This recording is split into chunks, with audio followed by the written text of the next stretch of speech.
It started on a Thursday, one of those gray city days where everything feels low resolution. I had stayed late again at the office. Not out of dedication, just inertia. I was the last one out of the building, like most nights lately, and the janitor had already passed through, leaving the floors glossy and the hallways echoey. The vending machine stood in the break room like a forgotten altar. Humming faintly, lit from within, the cheap snacks and sodas lined up like offerings to tired corporate souls. I'd used it hundreds of times. Never thought twice about it. But that night, something was off. I was reaching for a Diet Dr. Pepper when I noticed it. A button. A button I swear had never been there before. It was small. Matte black. No label. Wedged between D8 and D1, nestled lower than the others, almost recessed into the casing. Like it wasn't meant to be seen. I hovered my finger over it, then laughed at myself. Easter egg, I muttered. Probably some board technician's joke. Still, my hand moved on its own. I pressed it. The vending machine paused. It made a strange noise, not the usual mechanical ka-chunk, but a brief whirring hum, like a CD spinning up. Then a soft click. Something fell into the tray. I bent down, expecting a soda can or maybe one of those mystery snack bags. Instead, I found a plain black box. Smooth. No markings. Felt heavier than it looked. Curiosity overrode common sense. I took it back to my desk and opened it. Inside was a small, circular object, maybe plastic, maybe metal, like a puck with a single red LED on top. There were no buttons, no ports, no branding. Just one thing, a sticky note, folded in half. I unfolded it. My name was written inside. Derek. That was it. No greeting, no message. Just my name, in clean block letters. I stared at it, heart suddenly thudding. This wasn't possible. This wasn't funny. I looked around. I was still alone in the office. The building's lights buzzed. Traffic below moaned like distant surf. But something inside me, deep, primitive, had already shifted. Someone knew me. Someone had put this thing in the machine. And they had waited for me to press a button that didn't exist yesterday. I took the object home. I shouldn't have. I know that now. But I didn't know what else to do. Maybe I wanted answers. Maybe I wanted to feel like I wasn't going crazy. That night, I couldn't sleep. The thing sat on my dresser, LED unblinking, faintly reflecting streetlight through the blinds. At 3:17 a.m., I sat up in bed, sweating. The LED was on, not blinking, just glowing. I didn't remember it turning on. I got up slowly. The room was cold, despite the thermostat reading 73. I approached the device, reached for it. As soon as I touched it, the glow vanished, as if it had been waiting to be acknowledged. My phone buzzed. I picked it up. One notification. Unknown sender. Thank you, Derek. Let's begin. I tried to call the number. It rang once and cut to static. Then the screen flickered. For a moment, just a second, my home screen wallpaper had changed. It showed me a photo. My apartment. Taken from behind. I was at my desk. Working. I dropped the phone like it burned. The next day at work, I kept my head down. Told myself it was a prank. Some viral marketing stunt. Maybe AR tech. But part of me already knew the truth. I walked into the break room around noon. The vending machine looked the same. But the button was gone. D8 and E1 were next to each other again. Perfectly aligned. No black recess. No trace. Just glossy plastic. Then I noticed something else. The reflection. In the vending machine's glass, warped and dim, I could see myself. But my reflection wasn't matching me. It blinked too slow. It smiled when I didn't. I backed away. Later, when I went to check the tray out of paranoia, there was something there again. Another box. This time, it wasn't black. It was white. Smaller. Inside, it held a folded piece of paper. The paper had a list. Typed neatly, numbered 1 through 10. At the top, rules for participation. Rule number 1. You press the button. You accept it. I stared at the list, hands shaking. The paper felt warm. The kind of warmth that wasn't natural, not from touch, not from heat, but something else. Like breath. Like blood. Rules for participation. You press the button. You accept it. Do not speak about the machine. You must respond when prompted. Responses must be true. Do not attempt to unplug, damage, or examine the object. Do not let others touch it. Do not leave town. Stay within line of sight of at least one reflective surface after dark. If you see your reflection moving independently, acknowledge it. The game ends when instructed. What kind of sick joke was this? I crumpled the note and tossed it, but instantly regretted it. Something about the phrasing had felt official, ritualistic, almost like a contract. When I looked back at the vending machine, I could swear the hum had deepened, like it was breathing slow and low. I turned and left, the box still in my hand. The hallway felt longer than usual. Lights flickered. My own footsteps echoed out of sync. That afternoon, things got weirder. I was in a meeting, one of those endless strategy calls with 6 people talking and no one saying anything. I tried to focus, but my phone buzzed. A new message. No number, just another message from unknown. Time to respond. Below it, a question appeared. What did you do to her, Derek? I froze. I hadn't told anyone about my ex. Not in years. Not even at work. No one here even knew her name. Another ping. Answer truthfully. You have 60 seconds. A countdown started. 60. 59. 58. Sorry, I muttered and ducked out of the room. I typed. I left her. I ghosted her. I couldn't handle it. The timer vanished. A new message popped up. Accepted. 1/10. What the hell was this?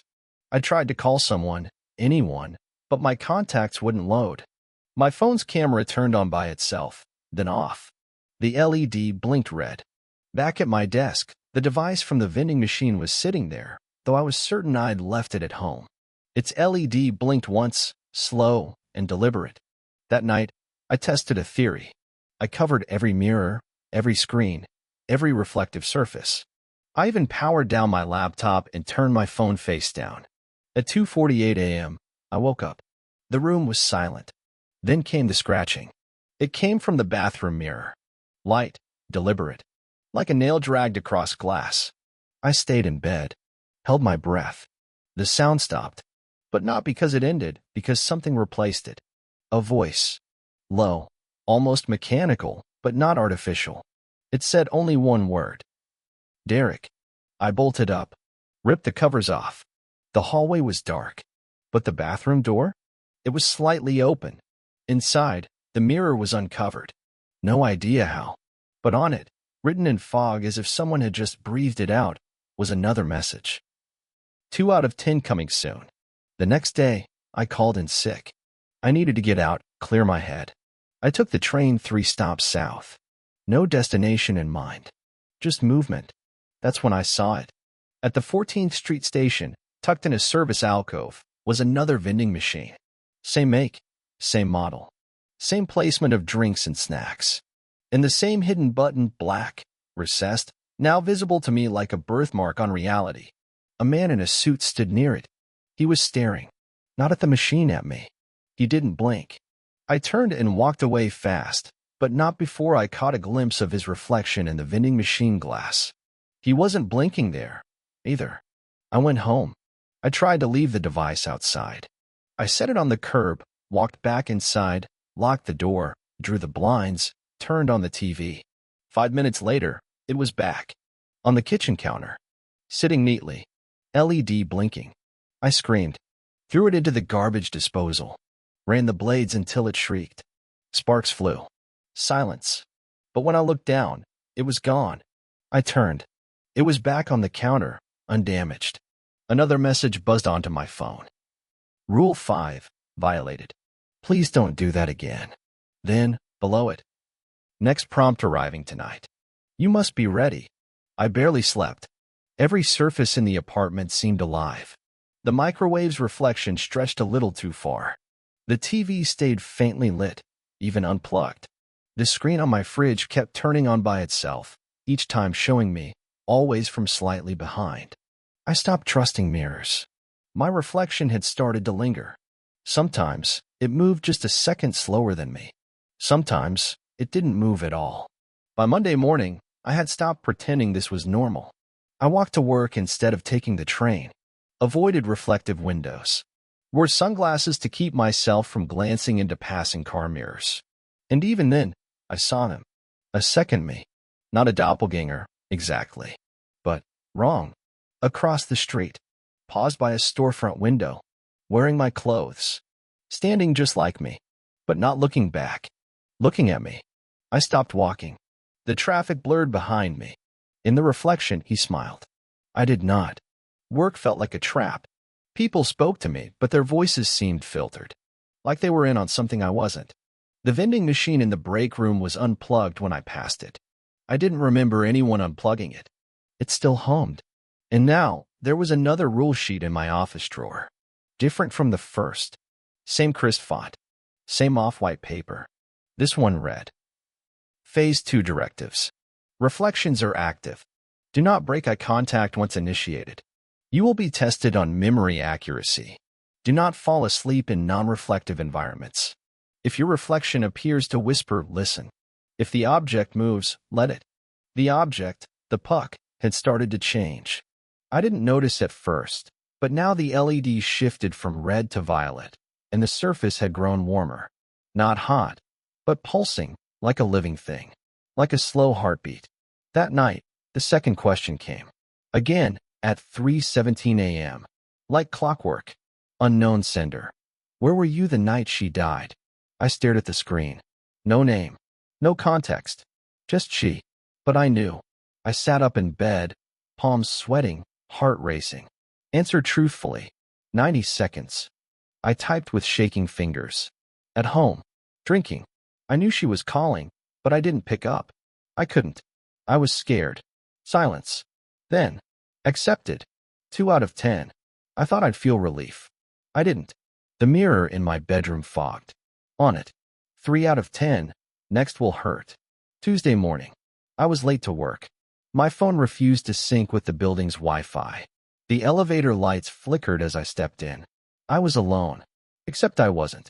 The mirror in the elevator, polished steel, showed someone else behind me. Close. Inches from my neck. I spun around. No one. But in the reflection, they were still there. A man. Bald. Grinning too wide. Wearing a red tie I didn't own. He leaned forward in the reflection. Almost there, Derek. I stumbled out on the wrong floor. Threw up in a potted plant and took the stairs the rest of the way. That afternoon, a technician came to check the vending machine. I didn't call him. He didn't say who sent him. Just smiled and said, time for a firmware refresh. I stayed near the hallway, watching. He didn't use tools. Didn't plug in a laptop. Just stood there, whispering. I couldn't hear the words, but the glass fogged under his breath. The LED screen blinked colors I'd never seen on a vending machine. He left without taking anything apart. When I asked his name, he just smiled and said, you'll see me soon. At 5:40 p.m., I got a calendar invite. Sender, unknown. Subject, review session March 10th. Location, break room. Time, 6 p.m. I didn't accept. I didn't decline. I just waited. At 6 p.m., the lights in the break room flickered. I heard the hum, low and vibrating, like a tuning fork in my chest. On the vending machine's keypad, only one letter was lit. E. I pressed it. Something dropped. Another box. This one was translucent, frosted. Inside, an old flip phone. It powered on by itself. The screen lit up. Listen. Then a voice message played. Her voice. Her. My ex laughing. Telling a story. Something stupid about a dog park. A memory I hadn't thought about in years. Then silence. Then static. Then her scream. And my voice, distant, slurred. Don't call me again. I dropped the phone. It cracked. The vending machine screen lit up again. 3 out of 10, accepted. My knees gave out. That night, I covered every reflective surface again. Taped towels over the TV. Turned all devices to face the wall. Sat in the corner of the room, clutching the puck. It was cold now. Dead. But at 3:17 a.m., like always, the LED flashed once. A final message appeared on my phone. Soon, you'll meet the version of you that stayed. And underneath that, would you like to continue? Yes/no. I didn't press anything. The phone chose for me. Yes. I stopped sleeping. Not from fear, though there was plenty of that, but because the rules wouldn't let me. Every time I closed my eyes, I'd feel it. A weight, like someone watching me from inside the walls. Or worse, from inside the mirrors. The puck no longer blinked. Now it pulsed, like a second heartbeat, like it was syncing with mine. I wrapped it in foil, stuffed it in the freezer, left the apartment. When I returned 2 hours later, it was on my pillow. Warm, dry, still pulsing. Wednesday, I didn't go to work. I walked instead, wandering from one part of the city to another, trying to outrun my own reflection. But glass is everywhere. Windows, storefronts, phones, sunglasses. And in every one, something was off. My face didn't quite match. My mouth moved wrong. My eyes blinked at the wrong time. Once, I caught myself staring back, but I wasn't standing still. I was moving behind the glass, pacing, smiling. And then, the version of me in the glass stopped and waved. At a gas station outside the city, I found another vending machine. The same model, the same strange hum. But this time, the hidden button was glowing, like it had been waiting. I didn't press it. I turned to leave and saw him again. Me. But this version looked healthier. Rested. Wore nicer clothes. Had a confident posture I hadn't seen in years. He leaned against the side of the station wall, hands in his pockets. He smiled. "Hey man," he said casually. "Rough week." I froze. My mouth went dry. What is this?" "You made the wrong choices," he said. "But it's okay. That's why the system picked you." "The system?" He nodded toward the vending machine. "It doesn't just sell snacks. It offers perspective. Correction. I didn't agree to this." He chuckled. "Sure you did. You pressed the button. Rule 1. That was the contract." Then his smile dropped. "But here's the good news. You still have a choice." That night, I found an envelope under my door. No return address. Inside, a photo. It was me, sitting on a bench, next to a woman I didn't recognize. We looked happy. Married, maybe. Kids playing in the background. Written on the back, in sharp ink. The version that stayed. My phone buzzed. Unknown. Ready for 4 out of 10? I hesitated. Then typed. No. Reply. Acknowledged. But you must continue. Delay is not denial. Thursday. The vending machine was gone. Not just powered off, gone. A blank wall in the break room now. Like it had never been there. Everyone acted like nothing was missing. When I asked Claire from HR about it, she frowned. "What vending machine?" I walked out. That night, everything cracked. At 3:17 a.m., the power went out. Complete blackout. I lit a candle. The flame flickered like it was scared. In the hallway mirror, I saw something new. Not just me. Not just the wrong me. But a door behind me, where there was no door in my real apartment. I turned. The wall was blank. But in the reflection, the door opened. And a hand, my hand, reached out. The phone buzzed. New message. "You are ready. The mirror will open." Enter when called. I ran. I grabbed my keys, phone, wallet, bolted out into the stairwell. But every reflective surface, picture frames, window glass, even the metal of the elevator showed something chasing me. Not a monster. Not a shadow. Me. But more refined. More corrected. And I swear I heard his voice in my head. "We're just trying to help." Outside, the street was empty. No cars. No sirens. No people. Just screens on bus stops, stores, phones left on the sidewalk, all showing the same message. Return to your place. Step into your better self. And beneath that, the countdown resumed. April 10th. I didn't go home. The city was wrong now, too quiet in places, too loud in others. I passed restaurants where no one ate. Buses that never stopped. Lights that blinked in sequences I started to recognize like code. Patterns. Signals. At 4:44 a.m., my phone vibrated again. No sender. Just coordinates. A location 3 blocks from my apartment. I should have thrown the phone away. Smashed it. But I didn't. I followed. It led me to an alley I'd passed 1,000 times and never noticed. Brick walls, rusted fire escape, dumpster. But tonight, something new was here. A vending machine. Same model, but black, sleek. No snacks. Just one large button in the center. Unlabeled. The screen lit up. Final input required. And beneath that, would you like to become who you were meant to be? Yes/no. I backed away. A voice, mine, echoed behind me. You're close. I turned. He was there again. The other me. The better me. But this time, he looked exhausted. Eyes dark. Shoulders low. Like he'd been running too. Chasing. You're the last one, he said. We're all waiting. You complete the cycle. What the hell are you? He smiled, and for a second, I saw teeth too sharp.